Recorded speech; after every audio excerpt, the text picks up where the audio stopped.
Hey Lexi, your problem with your horse when you're doing your lunging on him that he doesn't want to move out is super common, and it's also something that you need to get handled, because if it's not happening when you're riding your horse, it will. So what he's doing, he's arguing with you and saying he doesn't want to move out. So I'm not sure. I see a little bit in your video there that how you're lunging him, and I think maybe what you need to do is you need to maybe change how you're lunging him a little bit, okay? So what I do is my method is I call them direct and drive. So I'm aware where the balance point is on my horse, and that's generally where the cinch is. My horse is a herd animal. It wouldn't be any different if I was working a cow or a goat. If I get behind that line and I apply pressure, what I'm going to get is forward motion. If I get in front of that line, generally where your cinch is, I'm either going to stop or I'm going to turn my horse. Okay, now it doesn't matter what horse you're dealing with, that is the way it's set up with them. Now what happens is horses get dulled out to that, because in the herd environment they're very aware of it, but a lot of horses don't get to be in herds anymore. They grow up singly, maybe just with their mother. They spend all their time in paddocks where they're not out in that herd environment. So it's not something that they've really experienced, but under the skin it's still there, and it'll come back to them if you apply it right. So when I'm asking my horse to move forward, what I'm going to do is I'm going to offer them, say if I'm going to ask them to go to the left, I'm going to offer them the left where I'm blatantly clear that I'm asking that horse to step off to the left. And then what I'm going to do is I'm going to bring up my hand in the end of my hand, on my right hand, is going to be the end of my halter rope. So my halter's on the horse, the end is my halter rope right here. And what I'm going to do is I'm going to bring up my hand for that horse to move. Now, by the looks of it, Lexi, your horse isn't going to take me up on that. I call that the good deal. So being behind the drive line, and I've offered him the left to where it's very clear that that's what I'm going to do. My hand's going to come up, and I'm going to maybe take the end of my rope like that, and I'm going to twirl it a little bit. That's asking. So my hand come up is suggesting. The next thing I'm doing is asking. If he doesn't take me up and move off to the left on that, on the ask, I'm going to go to 3, which is suggest, ask, tell is number 3, to where I'm going to take him and I'm going to pop him on the hindquarters with the end of my lead. So I've offered him the left. I'm in the proper position to where I'm behind his drive line, so I should get forward motion, and I'm going to suggest, I'm going to ask, I'm going to tell, and I'm going to pop him. And when he goes, it might not look real smooth to start with. But what I've done is I've set it up to where make the right thing easy and the wrong thing difficult, to where I'm going to send him forward. If he does not want to go forward, I'm going to apply more pressure, and I'm going to get it. Now, generally speaking, I would have that done on the horse when he was younger, like maybe a colt, to where he wasn't that heavy and that strong. So your angle is really important. So if he blows by you and you're sort of standing flat-footed and you've brought that energy up and he's leaving straight away from you, he's got a lot of pull on you, to where you might have to step in a little bit to where you can get the angle and tip his nose towards you and get that circle going. So you'd bring that energy up, you would suggest, you would ask, you would tell.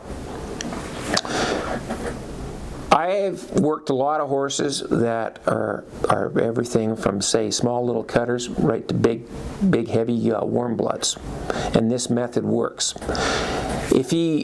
What he's wanting to do is he's arguing with you about moving out, but as long as you go through the suggest, ask, tell, and build, and you're consistent in that, your success rate should be very high. It's real difficult for me to give you an exact when I'm not there with you. But the main thing is what your video is telling me is your horse isn't very halter broke.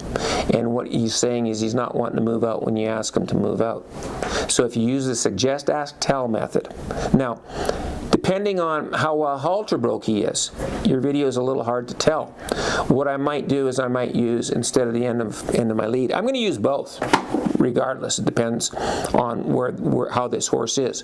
But when I'm stepping in with him for the first time, if I think this horse isn't very well halter broke, to where if I bring up a lot of energy or something that might spook him and he's going to stampede off, I'm not going to use a flag. But if I feel that he is, after working him a little bit, that, you know what, if I pick up on my lead, he'll come to me and I can disengage his hindquarters. Now that disengaging his hindquarters is so important because it keeps you safe. So if that horse is wanting to run off, if I can get him to yield his hindquarters, I can change his angle on me and have more control of his feet. Because that's generally what you're doing, is you're getting control of his feet. So if I feel like he's halter broke enough that I can get control of his feet, well, I'm going to introduce the flag. And I'll bring up the same flag and use it the same way, to where if I raise it, I'm suggesting you go. If he doesn't take me up on that, if I wave it a little bit, I'm asking, and then I might take it and I might slap him right across the butt with it, and I'm going to send him. And I'm going to use the suggest, ask, tell. It's the same thing I'm going to do when it doesn't change when I get in the saddle. But if you don't get a handle of it on the ground, it's going to develop problems when you ride them too, because he's going to argue with you about moving out. A lot of times when you've got one that wants to buck around and get pretty humpy when you're asking him to move out, people are going to say, well, disengage his hindquarters right away, or something like that. A lot of times what it is he needs to get freed up and let him move out. So he might be, I can't see from the video like that, but he might be a horse that as soon as he moves out, you might be shutting it down to where he says, I can't move out. You don't let me. You ask me to go, and then you say no. And if you're doing that when you're riding him, that could be creating the problem on the ground too. So sometimes the answer on a horse that's a little humpy like that is not disengaging his hindquarters and shutting him down. Sometimes the answer is when I say we're going to go, we're going to go. And you might have to take them, and they'll get sour to your feet too, and that'll develop to where they might get a little bit humpy. So what you're doing is you're nagging them and you're kicking on them all the time, and you're not getting a change to where they're getting frustrated with you kicking on them all the time. So what you need to do then is, if you're kicking on them and suggesting that they're going, and you need to tell them, you might need to take the end of your rein or your lead shank or and spank them. Suggest, ask, tell. Turn the pressure up to go. And then when they go, they have to be allowed to move out. So sometimes these problems, and I can't see totally from the video, but sometimes these problems develop when people ask a horse to go, and when they do move out, the human says, oh no, not that fast. So as soon as they move out, they check them. What you need to do sometimes is allow them to go. So on the groundwork like that, what I might do is I might suggest, ask, tell. When I send him, he gets to lope a circle or two around there, and then I'm going to disengage his hindquarters and I'm going to send him off again. And I'm going to go right back to suggest. I'm not going to go right to tell right away just because I was at tell last time. I'm always going to turn that pressure dial right down and go back to suggest that you go, and then ask, and then tell if I need to. And in my experience, what it's been hasn't been very long to where they'll understand that when I give them a direction and my hand comes up and suggests that they go, they willingly go. Check it out. I hope it works for you, Lexi. Be safe and good luck.